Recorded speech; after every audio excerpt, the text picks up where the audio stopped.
दर्शकों, आज के विशेष कार्यक्रम में हम आपको एक अद्भुत सच्चाई से रूबरू करवाने जा रहे हैं। रामायण में एक प्रकरण आता है जब हनुमान जी सीता जी का पता करके लंका से सीता जी का कंगन लेके आते हैं तो उन्हें समुद्र के बीच में एक टापू दिखाई देता है। उस टापू पर हनुमान जी को एक ऋषि जी मिलते हैं। वो ऋषि कौन थे और उन ऋषि जी के साथ हनुमान जी की क्या वार्ता होती है, देखिए आज की इस विशेष 2D एनिमेशन वीडियो में। आज आपको हनुमान जी की एक अनसुनी कथा के बारे में बताते हैं। ये कहानी उस समय की है जब हनुमान जी लंका से सीता जी से कंगन लेकर वापस आ रहे थे। उनके वापस आते समय पूर्ण परमेश्वर ने उनके लिए एक लीला की। हनुमान जी को थकान और भूख प्यास सता रही थी।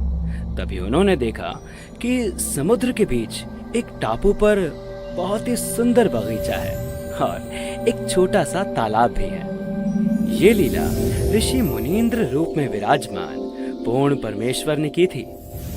हनुमान जी उस सुंदर बगीचे को देखकर सोचते हैं कि चलो स्नान भी कर लूंगा और कुछ देर आराम भी कर लूंगा।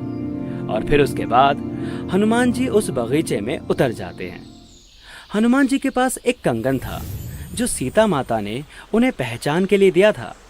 उस कंगन को हनुमान जी तालाब के किनारे पर रखकर तालाब में स्नान करने के लिए उतर जाते हैं। हनुमान जी स्नान करते करते भी एक नज़र उस कंगन पर रखे हुए थे, लेकिन फिर भी एक वानर उस कंगन को उठाकर भाग जाता है और हनुमान जी उससे कहते हैं, अरे ये क्या, रुको। वानर उस कंगन को मुनींद्र ऋषि के पास रखे घड़े में डाल देता है। हे राम, चलो यहां से तो निकाल लूंगा। अगर ये वानर कंगन को समुद्र में डाल देता तो नाश हो जाता। हनुमान जी जैसे ही घड़े के करीब जाते हैं और घड़े से कंगन निकालने के लिए हाथ बढ़ाते हैं तो देखकर चौंक जाते हैं। ये क्या, इसमें तो बहुत सारे कंगन पड़े हैं। जो कंगन मैं लेकर आया था वो कंगन कौन सा है? प्रणाम हो महात्मा जी, किसी बंदर ने मेरा कंगन आपके इस घड़े में डाल दिया है। कोई बात नहीं बेटा, निकाल ले जाओ। लेकिन ऋषि जी, इसमें तो पहले से ही बहुत सारे कंगन हैं। जो कंगन मैं लेकर आया था इनमें से वो कौन सा है? भले आदमी, आपका कंगन है और आप स्वयं ही नहीं पहचान पा रहे। ऋषि जी, आप तो जानते ही होंगे। दया कीजिए, मेरी पूरी मेहनत बेकार हो जाएगी। कैसी मेहनत बेटा? महात्मा जी, मैं हनुमान हूँ और लंका से सीता माता जी का पता लगा कर आया हूँ। कौन सी सीता माता का पता लगा कर आया हो? महात्मा जी, आप कौन सी दुनिया में रहते हो? भगवान रामचंद्र जी की पत्नी है सीता माता। लंका के राजा रावण ने उन्हें कैद कर कर रखा है। मैं उन्हें खोज कर आया हूँ। ये कंगन उन्हीं का है। उन्होंने मुझे ये निशानी के रूप में दिया था। बेटा, ये आपके रामचंद्र जी न जाने कितनी बार जन्म और मर चुके हैं। कितनी बार रावण सीता का अपहरण कर चुका है और न जाने कितनी बार हनुमान कंगन लेकर आया है। ये सृष्टि कोई आज से नहीं चल रही है। न जाने कितनी ही बार ये घटना घट चुकी है। मुनींद्र जी की बातें हनुमान जी के समझ के बाहर हो रही थी। ऋषि जी, अभी तो मेरे पास इतना समय नहीं है जो आपकी बातें समझ सकूं। आप बस मुझे ये बता दीजिए कि जो कंगन मैं लाया था वो कौन सा है। रामचंद्र जी मेरा इंतजार कर रहे होंगे। तो बेटा जाओ और उठा लो आपका कंगन घड़े से। ऋषि जी, कंगन तो मैं उठा ही लूंगा, परंतु समस्या ये है कि जो कंगन मैं लाया था उसे पहचान नहीं पा रहा हूँ। इसलिए तो आपसे पूछ रहा हूँ कि इनमें से मेरा कंगन कौन सा है। बेटा, आप इनमें से कोई भी कंगन ले जाइए, सब एक ही जैसे हैं। ये वही कंगन है जो हर बार हनुमान लेकर आता है और ये वानर इस घड़े में डाल देता है।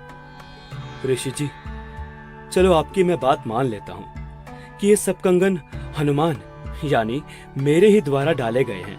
लेकिन हर बार हनुमान इन कंगनों को लेकर भी तो जाता होगा, इसमें थोड़ी छोड़ जाता होगा। हाँ बेटा, लेकर भी जाता है, लेकिन इस घड़े में ऐसी शक्ति है कि इसमें कुछ भी डालो तो उसी का एक प्रतिरूप इस घड़े में तैयार हो जाता है। आप चाहो तो प्रयास करके देख सकते हो।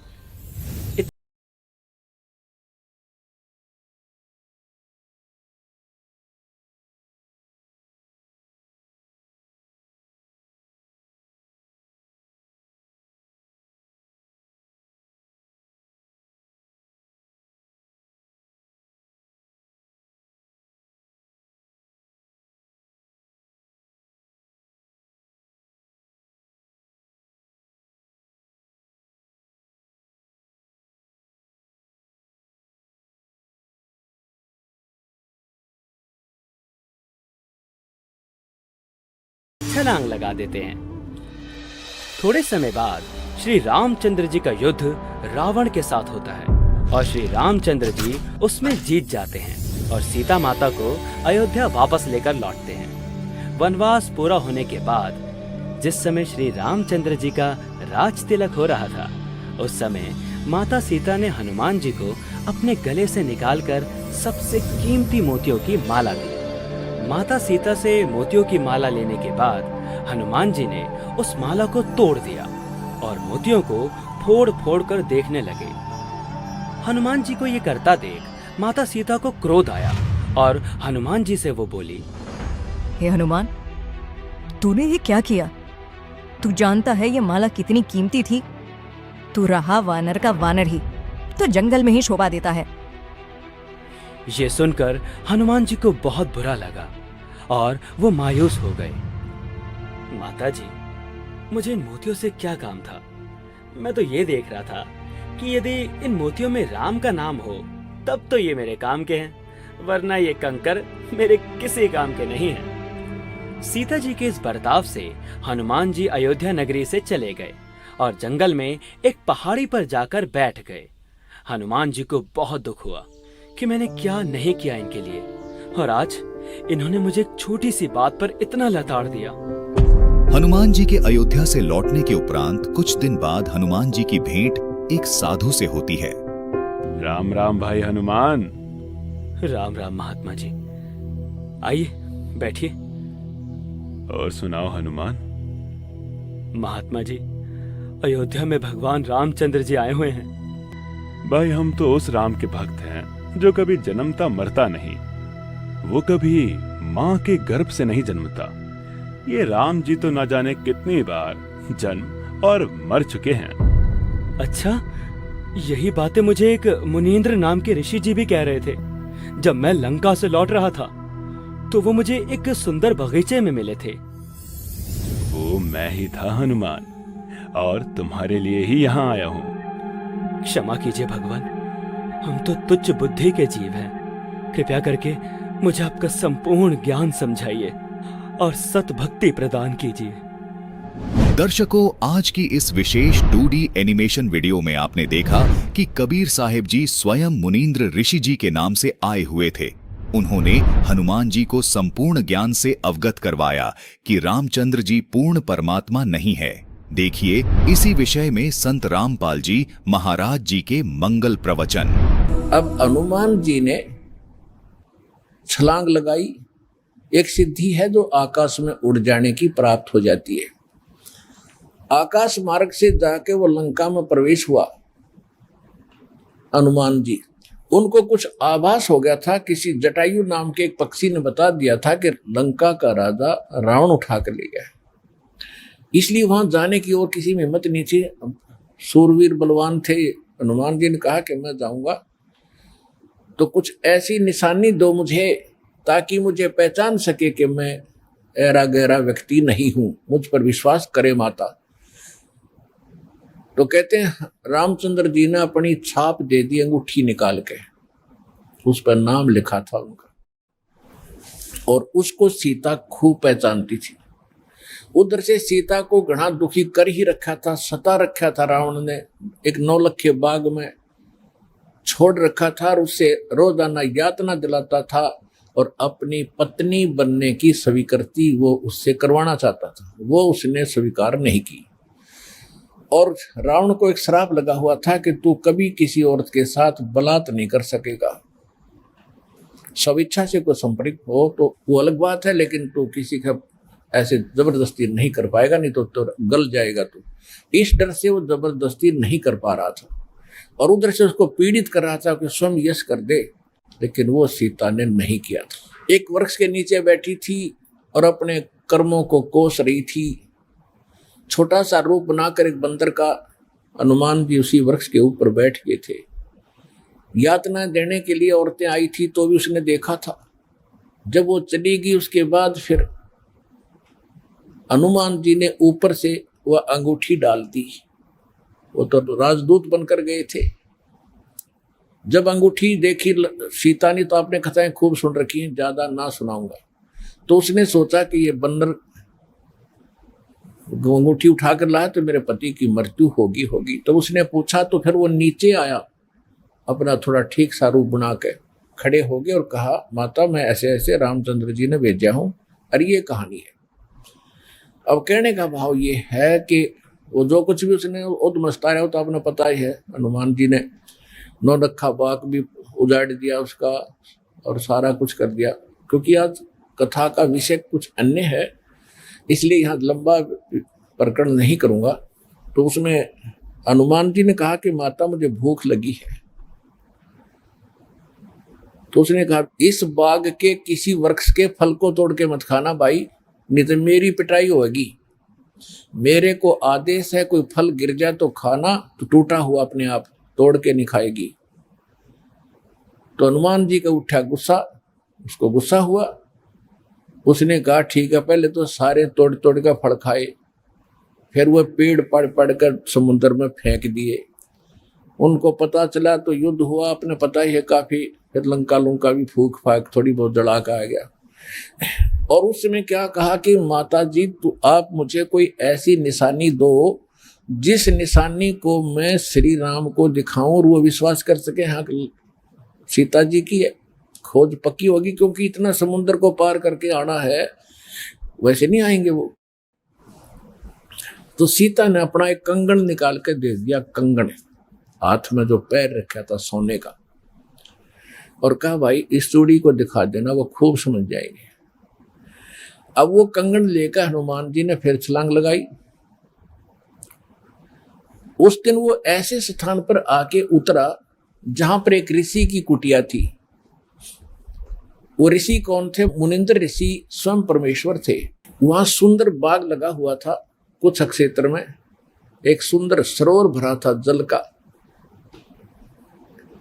तो सुबह सुबह का समय था। हनुमान जी ने सोचा कि बहुत मनोरम स्थान है और यहाँ कुछ स्नान करूंगा, सामने बाग सुंदर फलों से लदबद है, आहार करूंगा और फिर ऋषि जी भी साथ में है, इनके दर्शन करूंगा, पहले स्नान कर लेता हूं। अब जो कंगन वो लाया था उसको रख दिया पत्थर पे और स्नान करने के लिए प्रवेश किया सरोवर में। अब उन्होंने जो ही स्नान करने की चेष्टा की, लेकिन एक दृष्टि थी ऐसी कंगन पे कि जय ये कंगन गुम हो गया, कोई जानवर पक्षी उठा ले गया तो मेरी सारी मेहनत व्यर्थ जाएगी, सब परिश्रम व्यर्थ होगा। इसलिए नहा रहा था, पर नजर था जैसे सर्प का मणि के ऊपर रहती है ओस चाटते समय, तो इसी प्रकार नहा रहा था, दृष्टि कंगन पे। इतने में एक बंदर आया, दौड़ा दौड़ा और कंगन उठाकर भाग लिया। आगे आगे बंदर, पीछे पीछे हनुमान। उस ऋषि के आश्रम में बंदर प्रवेश कर गया। बाहर आंगन में एक घड़ा रखा था, अच्छा बड़ा घड़ा। बंदर दौड़ता दौड़ता घड़े में कंगन डालकर आगे भाग गया। अब सुखी सांस ली कि कोई बात नहीं, ये समुद्र में डाल देता तो बातें बिगड़ जाती, घड़े में डाल दिया। फिर धीरे धीरे चले हनुमान जी। पहले घड़े में देखा उसने, ऋषि को तो पीछे प्रणाम करना था, तो घड़े में क्या देखा कि घड़े के अंदर ऐसे ऐसे कंगन हजारों की संख्या में पड़े, सेम टू सेम। अब उसने सोचा भाई मैंने तो इतनी पहचान नहीं, कोई कंगन कौन सा है। और श्री रामचंद्र जी तो सारा जानते हैं, उनके कंगन के ऊपर सारी निशानियों को पहचानेंगे, और मैं कोई गलती से दूसरा उठा ले गया तो वो मानेंगे नहीं। इसलिए वो ऋषि जी के चरणों में प्रणाम किया। परमात्मा ने मुनिंद्र रूप में बैठे थे, पूछा कि पहलवान कैसे आए। हनुमान जी ने कहा कि ऋषि जी आप कौन सी दुनिया में रहते हो। मुनिंद्र जी ने कहा क्या बात है, मैं तो इसी पृथ्वी धरातल पर ही तो रहता हूं। क्या आपको नहीं पता आज श्री राम के ऊपर कैसी आपत्ति आई है, ऐसे ऐसे उसकी पत्नी गुम हो गई थी, वो माता की खोज करके मैं आया हूं। तो परमात्मा ने पूछा कि भाई कौन से राम की बात कर रहा तू। वो कहता है अच्छा कमाल करते हो ऋषि जी, आपको यही नहीं पता राम कौन है।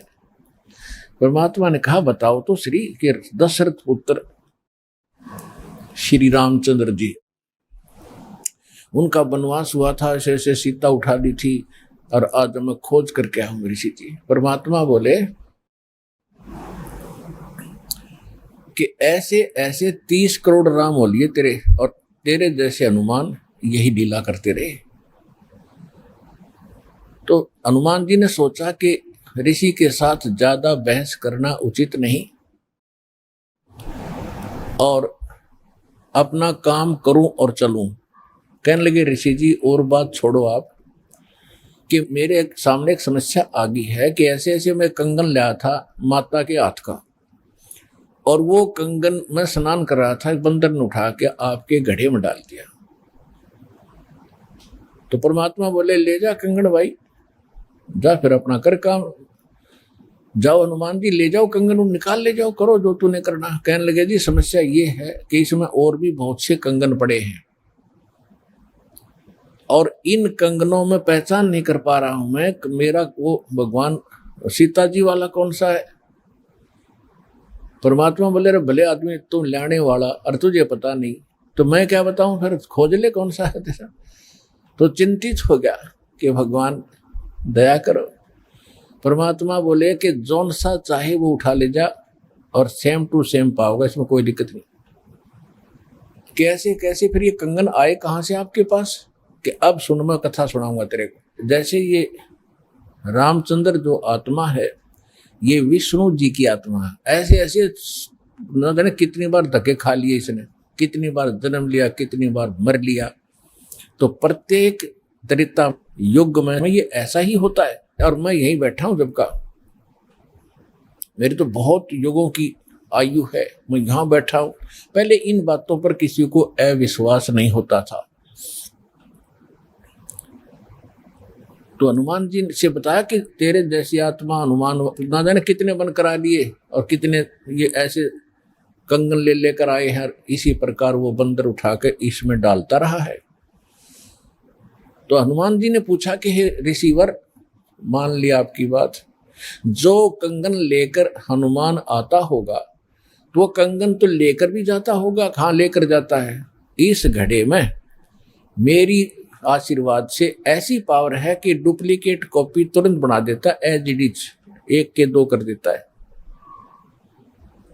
और नहीं विश्वास है तो ले ये कटोरा उठा के कोई दिया, ले इसमें डाल के देख ले। हनुमान जी ने कटोरी उठा के उसमें डाली, तुरंत 2 होगी एक जैसी। अब वो दोनों को देख रहा कि सचमुच ठीक है।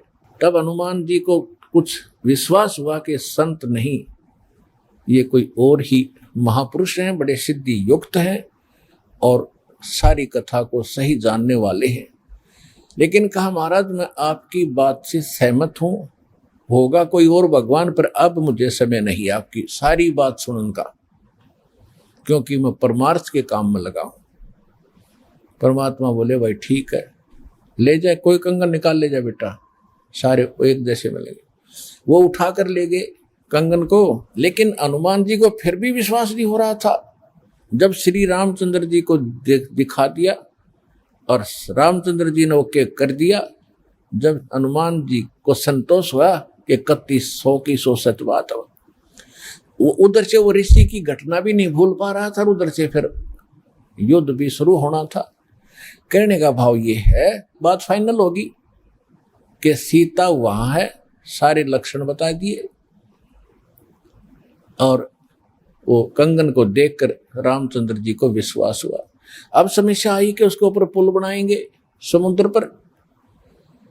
वो कथा आपको सुना दी कि 3 दिन तक स्वयं रामचंद्र जी घुटनों पानी में खड़ा होकर के याचना करता रहा। तीसरे दिन जब उसने कहा लक्ष्मण से कि बरा अग्नि बांध दे, ये लातों के भूत बातों से नहीं मानते, इसको फूंकता हूं। 3 दिन हाथ जोड़ता रहा कि हे सागर राज मुझे रास्ता दे दो, ये मान नहीं रहा। तब विपर रूप धारण करके समुद्र आया। उसने कहा कि भगवान ऐसा ना करो, इसमें ना जाने कितने जीव जंतु हैं, सब नष्ट हो जाएंगे, आपको पाप लगेगा। और ये जल सारा समाप्त हो गया तो ये गड्ढा बन जाएगा हजारों किलोमीटर गहरा, आप फिर भी नहीं जा सकते। कि हे रामचंद्र जी ऐसा काम करो, सर्प भी मर जाए लाठी ना टूटे। तो वो कारण जानना चाहा तो समुद्र ने बताया कि आपकी सेना में ये नल नील नाम के 2 ऐसे भक्त हैं जिनको इनके गुरुदेव का आशीर्वाद है कि इनके हाथों से पत्थर भी तैर जाते मेरे ऊपर, और कोई चीज यहाँ पर फ्लोट नहीं कर सकेगी। अपने आत्माओं यहाँ मान बढ़ाई खत्म करती है। और जितने भी वहां आसपास ऋषि महर्षि भगत लोग थे, वो विष्णु पुजारी होते ही थे उस टाइम। तो सब ने पता चला कि विष्णु के अवतार श्री राम आए हैं, श्री राम की पत्नी उठा ली गई है, पता चल गया है वो रावण के यहाँ है, उसके ऊपर चढ़ाई करेंगे, लड़ाई करेंगे। वो मान नहीं रहा। तो नल और नील ये भगत सारे पहुंच गए सेना में, क्योंकि भगत तो हेल्प करें, दुखी ऐसा है कि। तो वो भी सेना में खड़ा पाया आगे दोनों। तो उनको बुलाया गया। रामचंद्र जी ने कहा भी नल नील कौन है, वो आगे आए। अब पुण्यात्माओं यहाँ मार खाता है इंसान, और परमात्मा इस प्रकार की जो हम गलतियां करते हैं, अपना भक्ति नाश करते हैं, उसके लिए सतर्क करते हैं। यहाँ पर क्या किया, नल और नील के मन में अभिमान आ गया, अहंकार आ गया कि आज हनुमान भी फेल, रामचंद्र भी फेल, क्योंकि पत्थर नहीं तर रहे, समुद्र पर पुल नहीं बन रहा। हमारे पास ऐसी शक्ति है कि पत्थर रखेंगे तैर जाएंगे, आज हमारी वाह वाह हो जाएगी। अंगद भी फेल, सुग्रीव भी फेल, जामवान भी फेल। ये फेल का चक्कर मारा जीव ने। तो उस दिन वो आए, ना मालिक याद किया।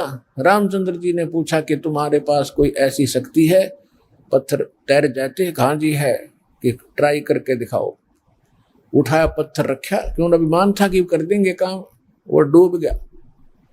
दूसरा फिर रखा, वो भी डूब गया। तीसरा फिर रखा, वो भी डूब गया। अब रामचंद्र जी समुद्र की तरफ देख रहे हैं, विपर रूप में खड़े थे, ब्राह्मण रूप में, और ये कहना चाह रहे हो कि तू झूठ बोलता था, इनके पास कोई पावर नहीं। तभी समुद्र ने कहा, विपर रूप में खड़े समुद्र ने, क्योंकि ये देवता होते हैं, ये जल जो है ये देवता नहीं है, जल का कंट्रोलर एक देवता है, उसको वरुण कहते हैं। वो आकर खड़ा हो गया। तो वो कह रहा था कि हे नल नील, आज आपने गलती की भाई, आज तुमने अपना गुरु तो याद किए ही नहीं, तुमने तो नाश कर दिया बात का, करो याद उस मालिक को। तब उनको भी याद आया, कहाँ वाली गलती बन गई आज तक। तो यहाँ परमात्मा बताते हैं, जैसे माता गर्भ को रख यत्न बनाए, ठेस लगे तो छन हुए तेरी, ऐसे भक्ति नसावे। जैसे किसी बहन बेटी को गर्भ रहा हो तो उसकी कितनी केयर टेक करती है वह, उस लाल को सफल करने के लिए कि मेरा गर्भ पूरा हो और बच्चे का मुंह देखूं मैं। तो वो कैसे चिंतित रहती है, चलते समय भी कहीं ऊंचे नीचे पर पैर ना रखा जा, भगवान मेरा बालक गर्भ खराब ना हो जा। रात को सोती है, करवट लेती है, तब भी एकदम उठ के उधड़क जाती है, कहीं बच्चे पर दाब ना आ गई हो, मेरा गर्भ ना खराब हो जाए। तो कहते हैं जैसे माता गर्भ को और रखे यतन बनाए, और ठेस लगे तो छन हो जाता है, तेरी ऐसे भक्ति नसावे। तो इस भक्ति रूपी गर्भ जो आज आपकी आत्मा में परमात्मा के सच्चे शब्द से पल रहा है, इसको इतना संयम से, इतना देखभाल से, यानी सावधानी से इसको परिपक्व करना पड़ेगा। जैसे माता गर्भ को रख है यतन बना, और ठेस लगे तो छन हो, तेरी ऐसे भक्ति नसावे। तो छोटी मोटी हम गलती कर देते हैं लापरवाही में, क्योंकि हमने इस लाल की कीमत का नहीं पता, जो आज हमारी आत्मा में सत भक्ति रूपी जो मालिक का मंत्र से गर्भ रह रहा है, यानी आत्मा प्रफुल्लित हो रही है, जो भक्ति रूपी जो लाल हमारे अंदर बन रहा है, इसको ऐसे संभाल के रखना है, ना अभिमान करना है, कोई मर्यादा भंग नहीं करनी है, नहीं तो फिर नुकसान हो जाएगा, आपकी भक्ति नष्ट हो जाएगी। अब उन्होंने परमात्मा को याद किया। रे नल नील यतन करे हार, तब सतगुरु से करी पुकार। रे नल नील यतन करे हार, तब सतगुरु से करी पुकार। जा सतरे खोलखी अपार सिंधु पे सिला तिराने वाले। जा सतरे खोलखी अपार सिंधु पे सिला तिराने वाले। धन धन सतगुरु सत कबीर भगत की पीड़ मिटाने वाले। धन धन सतगुरु सत कबीर भगत की वो पीड़ मिटाने वाले। नल नील ने जब याचना की हृदय से, ए भगवान गलती बन गई, आपके हाथ में इज्जत है हमारी, तो उसी समय परमात्मा वहां प्रकट हो गए। थोड़ी सी दूरी पर सबने देखा कि वो कौन आ रहा सामने। नल नील ने भी देखा, ये तो मेरे गुरुजी आगे, हमारी पुकार सुन ली इन्होंने। जब मुनिंदर जी निकट आए, सभी ने दंडोत प्रणाम किया, श्री राम ने, हनुमान ने, सब ने। हनुमान जी ने देख लिया, बाबा जी तो वही है भाई, ये तो बिल्कुल सही, ये तो शक्तिशाली ऋषि है। लेकिन उस समय और वार्ता करने का समय नहीं था, जो समस्या थी वह उनके सामने अड़ी हुई थी। तब श्री रामचंद्र जी ने मुनिंद्र ऋषि से अर्ज की थी, भगवान आज हमारे सामने ये समस्या आई है। अभिमानी रावण हमारी याचना नहीं मान रहा है। हमने उसे खूब दूत भेजकर, अंगद को, हनुमान जी को, सबको भेजकर उससे प्रार्थना कर ली है, इसको लौटा दे मेरी पत्नी को। वो माना नहीं।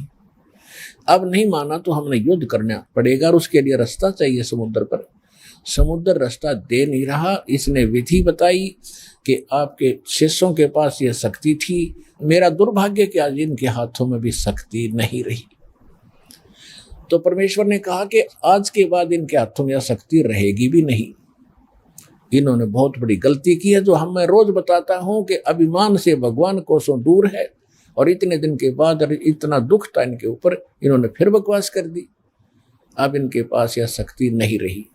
तो श्री रामचंद्र जी ने कहा कि हे ऋषिवर, मेरी समस्या का समाधान करो।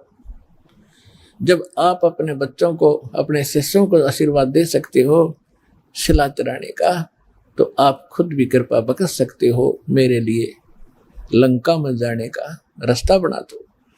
तब परमेश्वर ने कहा ठीक है भाई, मेरा वचन है तेरे बाप तय। परमेश्वर ने कहा था कि तेरे बाप से मेरा वचन है कि तेरा पुल बनवाऊंगा। अब ये रामचंद्र जी का समझ में नहीं आई, मेरे बाप से और क्या वचन है इनका, क्या वायदा है। सोचा कभी बात होगी इनकी पिताजी के पास साधु संत आते ही रहे थे। तो परमेश्वर एक सोटी ले रहे थे हाथ में, डंडा, और परमात्मा ने कहा कि आ जाओ मेरे साथ साथ। इस पहाड़ के चारों तरफ एक चक्कर लगाता हूँ, निशान लगा दी, रेखा कि एक बहुत बड़ा पहाड़ था, उसके चारों तरफ का एक लाइन खींचा है, रेखा। परमात्मा एक रेखा खींच दी डंडी से कि इसके बीच बीच के पत्थर मैंने हल्के कर दिए, फ्लोटिंग कर दिए, और इनको उठाओ और फोड़ो, त्रासो और पुल बनाओ। नल और नील को फिर भी सेवा दे दी कि ये राज मिस्त्री रहे हैं और इनको पत्थर तराश के सेट करना आता, इसकी मदद लेना और नल नील सहायता करना इस परोपकार में। तो नल नील ने वो राज का काम कराया था उनमें, उनको तराश तरूश के एक दूसरे में फंसा दिया ताकि वो अड़े रहे। लेकिन आशीर्वाद कबीर भगवान मुनिंद्र जी का था, जिससे वो पत्थर तिरे थे और लंका पर चढ़ाई करने के लिए समुद्र पर पुल बना था। धन धन सतगुरु सत कबीर भगत की, पीड़ मिटाने वाले। धन धन सतगुरु सत कबीर भगत की, पीड़ मिटाने वाले भक्त की, पीड़ मिटाने वाले भक्त की, पीड़ मिटाने वाले। धन धन सतगुरु सत कबीर भगत की, पीड़ मिटाने वाले। रहे नल नील यतन कर हार, तब सतगुरु से करी पुकार। रहे नल नील यतन कर हार, तब सतगुरु से करी पुकार। जा सत रेखा लिखी अपार सिंधु पे, सिला तिराने वाले। जा सत रेखा लिखी अपार सिंधु पे, सिला तिराने वाले। धन धन सतगुरु सत कबीर भगत की, पीर मिटाने वाले। डसी सर्प ने जब जा पुकारी, इंद्रमती अकुलाए। डसी सर्प ने जब जा पुकारी, इंद्रमती अकुलाए। आपने तुरंत करी सहाय बेरूली, मंत्र सुनाने वाले। आपने तुरंत करी सहाय बेरूली, मंत्र सुनाने वाले। धन धन सतगुरु सत कबीर भगत की, पीड़ मिटाने वाले। दामोदर सेठ के होते अकाज, अर्ज करी डूबता देखे जहाज। दामोदर सेठ के होते अकाज, अर्ज करी डूबता देखे जहाज। लाज मेरी रखियो ग्रीव नवाज, सिंधु से पार लंगाने वाले। लाज मेरी रखियो ग्रीव नवाज, समुद्र से पार लंगाने वाले। धन धन सतगुरु सत कबीर भगत की, पीड़ मिटाने वाले। कह कर जोड़ दीन धर्मदास, दरस दे पूर्ण करियो आस। कह कर जोड़ दीन धर्मदास, दरस दे पूर्ण करियो आस। मेटियो जन्म मरण की तरास, सत्य पद प्राप्त कराने वाले। मेटियो जन्म मरण की तरास, सत्य पद प्राप्त कराने वाले। धन धन सतगुरु सत कबीर भगत की, पीड़ मिटाने वाले भगत की, पीड़ मिटाने वाले भगत की, पीड़ मिटाने वाले। धन धन सतगुरु सत कबीर भगत की, पीड़ मिटाने वाले। अपनात्मा धर्मदास जी को जब ज्ञान हुआ, भगवान ने सारी कथा बताई। बेटा मैं ऐसे ऐसे चारों युगों में आया हूँ। तो इसमें बता रहा है कि हे मालिक, आप तो सबके दुख दूर करते हो। रे नल नील यतन कर हार, तब सतगुरु से करी पुकार। जा सत रेखा लखी अपार सिंधु पे, सिला तिराने वाले। जब धर्मदास जी काल प्रभावित ज्यादा था, धार्मिक आत्मा अवश्य थी, और धार्मिक आत्मा में एक लचीलापन घना होता है। एक आदमी कहता है ऐसा नहीं ऐसा होगा, तो सोच लेता है शायद ऐसा ही होगा, लेकिन तब जब तक हम दृढ़ नहीं होते, मोक्ष प्राप्ति नहीं होती। तो उसको दृढ़ करने के लिए जैसे धर्मदास जी बीच बीच में कुछ ऐसी ऊटपटांग बातें कर देते थे, तो परमात्मा अंतर्ध्यान हो जाती थी। उसको फिर तड़फ जागती थी, फिर रोता था बुरी तरह, फिर वो कथा सुना रहे, फिर रो रहे हैं, रोते हुए पुकार रहे हैं। तो जब कह रहे हैं धन धन सतगुरु सत कबीर भगत की, पीड़ मिटाने वाले। फिर क्या बताते हैं कि आपने नल नील जब हार लिए थे, थक लिए थे यत्न कर करके, उन पर नहीं कुछ हुआ था, तब आपने सतरेखा लिखी अपार। भगवान ने बताई वो मैंने ऐसे किया था, वह मानी सच्ची। फिर कहते इंद्रमती द्वापर युग में एक रानी थी, सर्प ने डस लिया था, वह विश्वास नहीं कर पा रही थी, मालिक करुणा में नाम से आ रहे थे, उसको भी आपने जीवित किया और पार किया। और फिर एक दामोदर नाम का सेठ था, व्यापार करता था जहाजों से, भगवान का नाम लिया, उसके बाद उस पर आपत्ति आई, जहाज डूबने लगा, उसने हृदय से पुकारा मालिक को, कबीर साहब ने उसका जहाज नौका ऊपर कर दिया, डूबने वाला था। तो कहते हैं दामोदर सेठ के हुआ थे काज, अर्ज करी थी आपसे जब डूबता देख जहाज। ऐसे क्या कहा था दामोदर ने कि लाज मेरी रखियो गरीब नवाज, फिर समुद्र से पार लंघाने वाले, जहाज को पार कर दिया, डूबने नहीं दिया।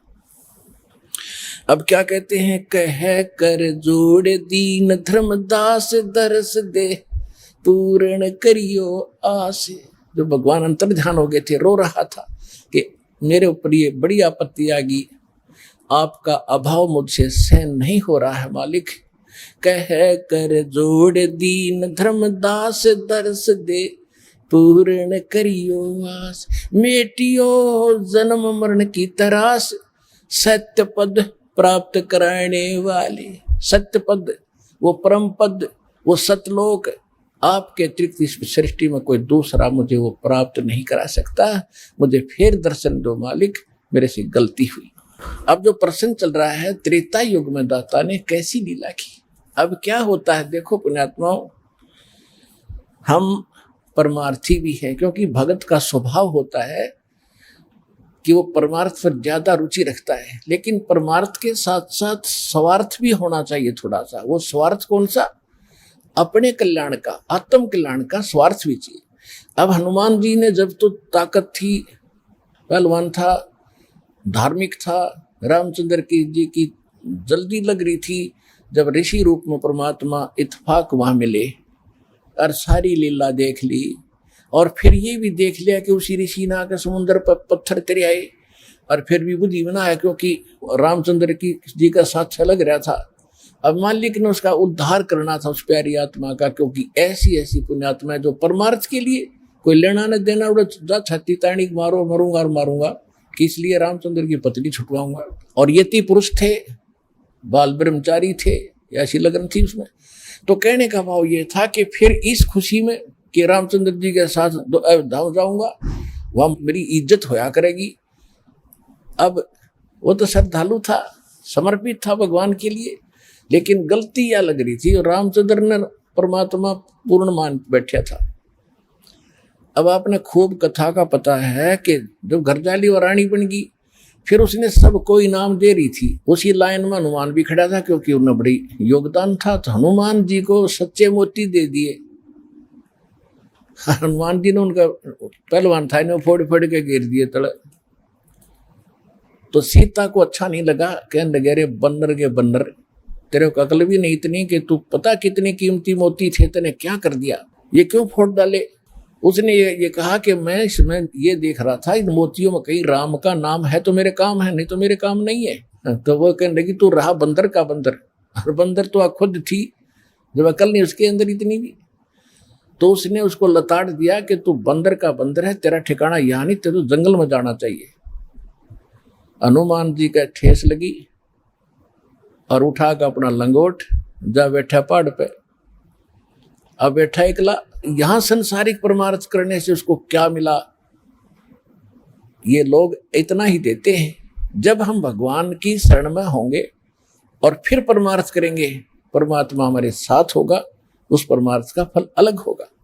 जब तक आप मनमुखी मंड रहे, किसी की तसारा ला दिया, किसी का उसको सहायता कर दी, वो तो फिर आपको कर देगा अगले जन्म में, वो भी अच्छी बात है, लेकिन वो रिजल्ट लास्ट में नल ही होगा जो आपके समक्ष है। आप कथाएं खूब पढ़ते रहे हो। अब बैठा भगत एकला, वृद्ध हो गया शरीर, एक पहाड़ पे परमात्मा गए वहां पर, तब अन्य रूप बना लिया परमात्मा ने, अन्य रूप, और जाके कहा भी राम राम, अंजनी के पवन पुत्र राम राम, राम राम महाराज जी आ जाओ बैठो। बैठ गया। भाई कैसे हो, कौन है, क्या नाम है? तूने बताया भाई मेरा नाम तो कोई है नहीं, मैं तो ऐसे भटक रहा हूँ और परमात्मा की खोज में लगा हुआ हूँ, ऐसे ऐसे मुझे, आप भगत आदमी हो, आपसे दो चर्चा करने यहाँ बैठ जाता हूँ, थोड़ी देर राम नाम की चर्चा कर लूँ। करो कल जब हनुमान जी ने गुण गाए कि 3 लोग के भगवान आ रहे, दशरथ के पुत्र घर में रामचंद्र नाम उनका। परमात्मा बोले फिर भगवान ने आप क्यों छोड़ा है, वैसा बढ़िया राम था तेरा, जो भगवान के लिए तो भटक रहा है, और भगवान ने छोड़ा अयोध्या में, तो बैठा पहाड़ पे, फिर यह कौन सी समझदारी तेरी? अब हनुमान जी ने सोचा भाई बात तो बाबा जी ने काटेगी कही। कहने लगा भाई जिसको भगवान मान बैठे राम नहीं है, ये तो नाम रामचंद्र है इसका, राम तो कोई और है जो सुप्रीम पावर है, उसका भेद मेरे पास है। इस राम तो पता नहीं कितने मर लिए। तब उसने कहा कि ये बात है बाबा जी, और क्या था मुझे ऋषि जी वहां पर। तब परमात्मा ने वो रूप बनाया कि भाई मैं हूं वही, तेरे लिए भटक रहा हूं प्यारी आत्मा। चरणों में शीश रख दिया हनुमान जी ने कि महाराज जी मुझे ज्ञान बता दो। परमात्मा बोले अब थक लिया तू संसार से, देख लिया तेने क्या उपकार किया, तुझे क्या मिला वहां से, और उनको क्या मिलेगा वो फिर बता दूंगा, अब तेरे जचे को नहीं। सीता तो घर से निकाल ली जाएगी, रामचंद्र डूब कर मरेगा सरयू नदी में लास्ट में। इनकी ये हालत होती है यहाँ पर। अब जब तो हनुमान जी का सारी साची लगे ठीक, क्यों उसका जूते लाग लिए वहां से। तुमने बोला महाराज वह सच्चा ज्ञान बताओ, मैं सारी सुनूंगा। सारा ज्ञान बताया कि मैं सीधा नु का भगवान हूं तो नहीं जचा कि मैं उस परमात्मा का संदेश लेकर आता हूं, 4 युगों में आता हूं। सारी कहानी सुनकर कति साची मान ली, और फिर कहा कि जब आंखें देखूं कि अभी आप वहां से आते जाते हो तो तब कुछ यकीन हो। तो परमात्मा वहां से उड़े आकाश में, और उसको दिव्य दृष्टि दे दी हनुमान जी ना, तो 1 किलोमीटर पाछे कुछ दिखा को नहीं। हनुमान जी देख रहे यहाँ से बैठे, वो ज्वालिए सारे लोग दिखे, राम कृष्ण नर के नीचे रह गए, और वो पहुंच गए सतलोक में, वहां तक देख रहा है। फिर कहा कि महाराज वापस आ जाओ, मेरा पूरा विश्वास हो गया। तब वापस आ गए। तब हनुमान जी ने नाम लिया उस परम पिता से, तब उस आत्मा का कल्याण हुआ। पुण्यात्माओं ये है सत्यनारायण कथा।